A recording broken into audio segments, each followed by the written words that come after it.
ప్రియులారా, ప్రార్థన చేసుకుందాం. మహోన్నతుడా, పరిశుద్ధుడా, ప్రాతకాల ఆరాధనలో ఆరాధిస్తున్న ప్రతి కుటుంబమును దీవించండి, ఆశీర్వదించండి. ప్రభువా, నీ వాక్యాన్ని తండ్రి నాయన విత్తు చోటుడుగా నీ సేవకును మరుగుపరిచి నీ పరిశుద్ధాత్మను అందరిపై కుమరించి మీరు మాట్లాడమని యేసు ప్రభువారి దివ్య నామమున వేడుకొనుచున్నాము తండ్రి, ఆమేన్.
ప్రియులారా, ప్రభు పేరట మీకు శుభాలు. జన్మదినాలు, వివాహ దినాలు జరుపుకుంటున్న కుటుంబాలకు యేసుక్రీస్తు ప్రభు పరిశుద్ధ నామమున పండు prince and sisters YouTube channel ద్వారా శుభాలు తెలియజేస్తున్నా. మీ కొరకు ప్రార్థన చేస్తా ఉన్నా. దేవుడు మిమ్మలను దీవించునుగాక. మంచిదండి, మీరంతా క్షేమంగా ఉన్నారు కదా. దేవునికి వందనాలు చెల్లిందాం. ఈ ప్రాతకాల ఆరాధన కొరకు ఏర్పాటు చేయబడిన పరిశుద్ధ లేఖనాన్ని కలిసి చదువుకుందాం. అందరము కూడా పరిశుద్ధ గ్రంథాలు తెరచి మత్తయి సువార్త 5వ అధ్యాయం 9వ వచనాన్ని కలిసి చదువుకుందాం. మత్తయి సువార్త 5వ అధ్యాయం 9వ వచనం. సమాధానపరచువారు ధన్యులు, వారు దేవుని కుమారులు అనబడుదురు. చెప్పుకుందామండి. సమాధానపరచువారు ధన్యులు, వారు దేవుని కుమారులు అనబడుదురు. ప్రియమైన దేవుని యొక్క బిడ్డలారా, యేసుక్రీస్తు ప్రభువారు ఆయన కొండ మీద చేసిన ప్రసంగములో ధన్యతలు అనే ఈ బంగారు వాక్యాలలో మరి యొక్క వాక్య ధ్యానం, దేవుని యొక్క వాక్యాన్ని మనం చదువుకున్నాం.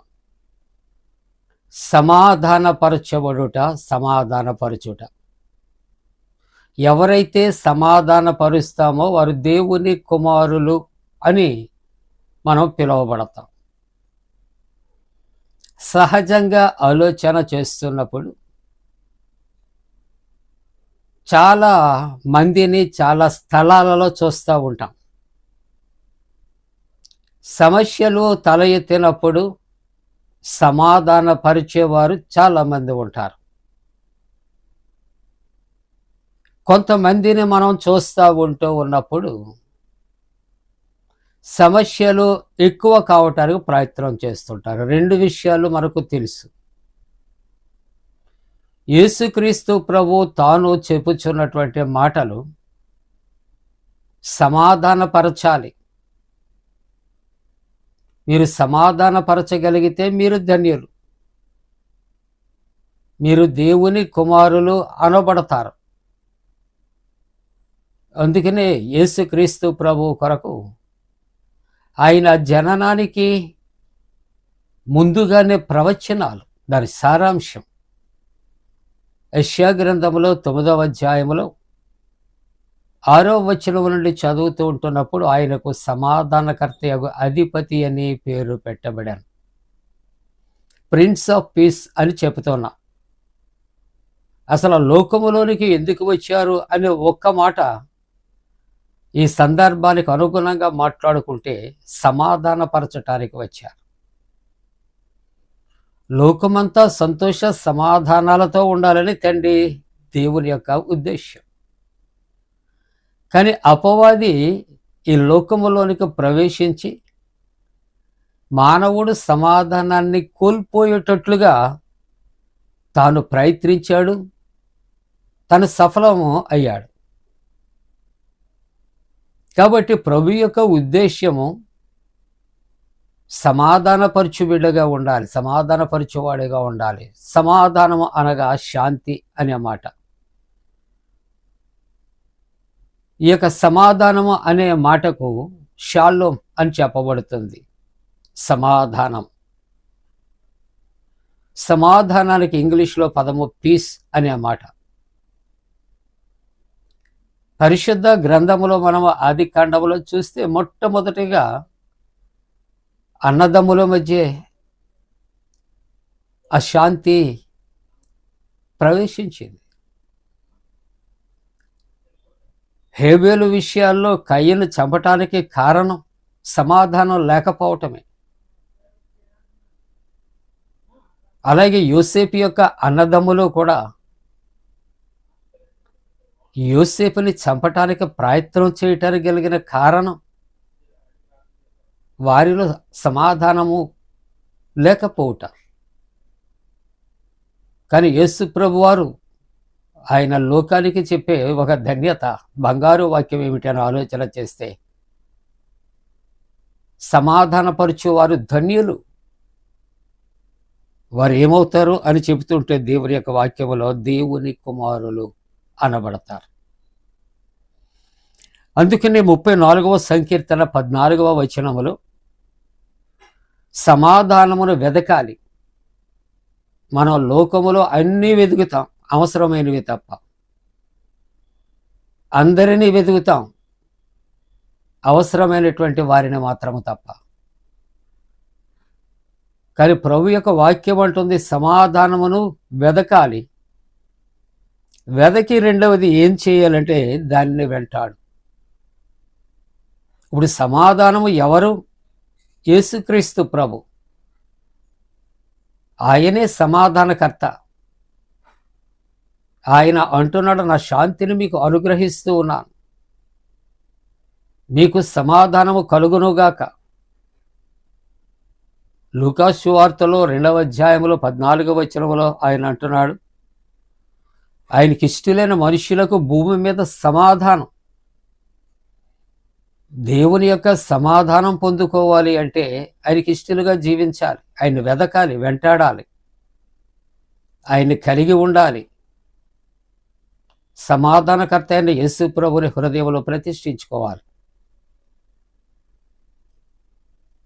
యెషయా గ్రంథంలో 52వ అధ్యాయంలో 7వ వచనములో సువార్త ప్రకటించచ్చు, సమాధానమును చాటించాలి.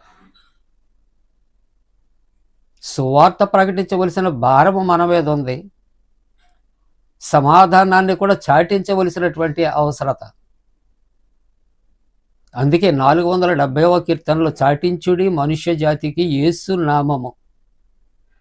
సమాధానకర్త అయిన యేసు ప్రభు యొక్క నామాన్ని ప్రకటించే భారము మనపై ఉంది. అయ్యో, ఈ సమాధానం కొరకు నేను ప్రకటించకపోతే, సమాధానకర్త కొరకు ప్రకటించకపోతే, దేవుని యొక్క వాక్యం అపోస్తుడైన పౌలు గారు ఆయన అంటున్నాడు, నాకు శ్రమ కలుగుతూ ఉన్నది. లోకములో సమాధానాన్ని తప్ప అన్నీ ప్రకటన చేస్తాం. సమాధానకర్తన తప్ప అందరినీ ప్రకటన చేస్తూ ఉంటాం. కానీ ప్రాతకాల ఆరాధనలో ప్రభు యొక్క వాక్యాన్ని మనం ఆలోచన చేస్తూ ఉంటూ ఉన్నప్పుడు ముగింపుగా లూకాసు వార్త 1:79 మన పాదములను సమాధాన మార్గములోనికి నడిపించాను. యేసు ప్రభు అట మన పాదములను సమాధాన మార్గంలోనికి నడిపిస్తాడు.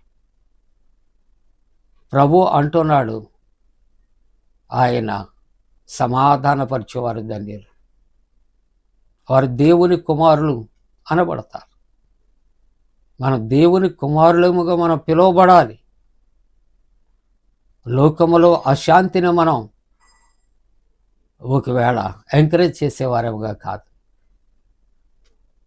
శాంతి సమాధానాలు నెలకొల్పేవారిగా ప్రకటించేవారేముగా మనం ఉందాం. దేవుని కుమారులుగా మనం పిలువబడదాం. అలా చేయటానికి దేవుడు తన పరిశుద్ధాత్మ మనపై మెండుగా కుమరించునుగాక. ఆమేన్. ప్రార్థన. పరిశుద్ధుడా నీకు వందనాలు ప్రభువా, సమాధానమును తండ్రి నాయన, ఇదిగో ప్రభువా ప్రకటించమని నీ వాక్యం హెచ్చరిక చేస్తున్నా. దేవుని కుమారులుగా ఉండాలని మీరు ఆశపడుతున్నారు. వాక్య ధ్యానములో ఉన్న కుటుంబాలను బిడ్డలను దీవించండి. ఎండల తీవ్రత దూరపరచండి. అపవాది క్రియలు లయపరచండి. రక్షణలో నడిపించండి. యేసు ప్రభు దివ్య నామమున వేడుకొనుచున్నాము తండ్రి. ఆమేన్. మన పరమ తండ్రి అయిన దేవుని యొక్క ప్రేమయు, ప్రభువైన యేసు క్రీస్తు ప్రభు కృపయు, పరిశుద్ధాత్మక అన్యోన్య సహవాసం ఆరాధిస్తున్న కుటుంబాలకు తోడుగుండునుగాక. ఆమేన్.